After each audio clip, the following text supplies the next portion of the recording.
There's a movement afoot, it's been afoot for quite a while, called permaculture.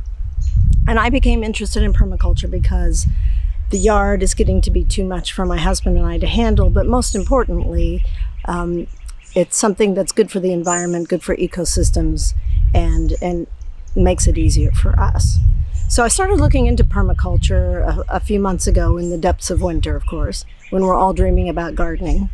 And I read a couple of books and I did a lot of research online. And what I found out is this: permaculture is all about considering how things would grow in the wild. In other words, when you go into a forest and you're walking around, you see top-story trees, you see understory trees, and you see things scattered around.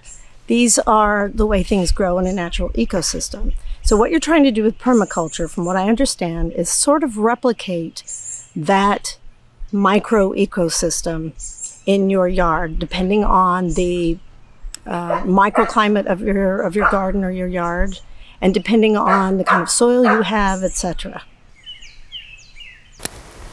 Learning to find joy, training yourself to find joy from the simplest pleasures in life is what this channel is all about.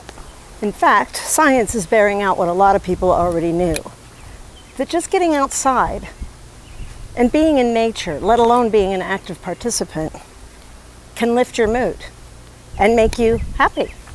In fact, no matter where we were overseas, my husband and I always found that we needed to sit outside somewhere, whether it was a balcony or a park bench, or if we were fortunate enough to have a yard.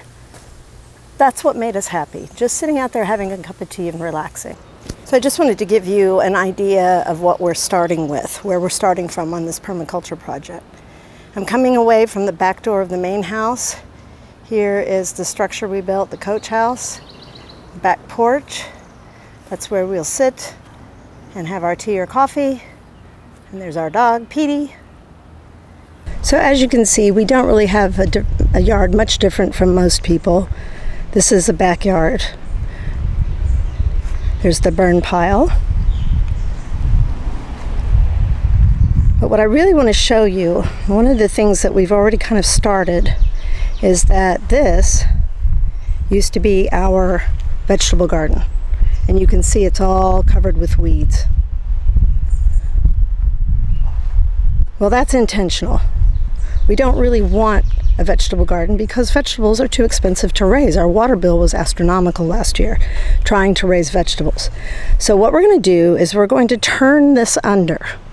We're letting the grass and some of the weeds grow up so that it's so that the nitrogen gets reincorporated into the soil, and we are going to turn this under this fall, and we're going to plant a market garden for me to sell herbs at the farmer's market uptown. So this vegetable bed will go away.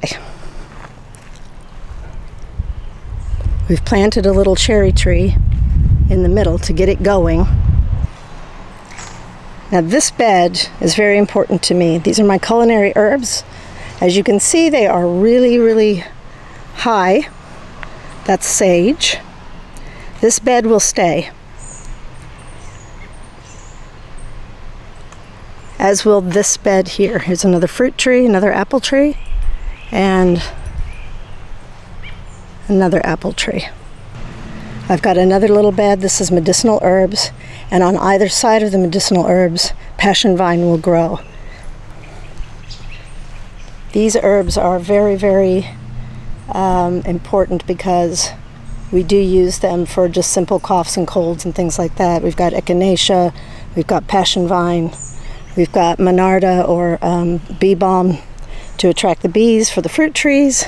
Now that I'm here at home and I have this huge garden to do something with, I think I've finally found a way, after a lot of time and research, to have it all.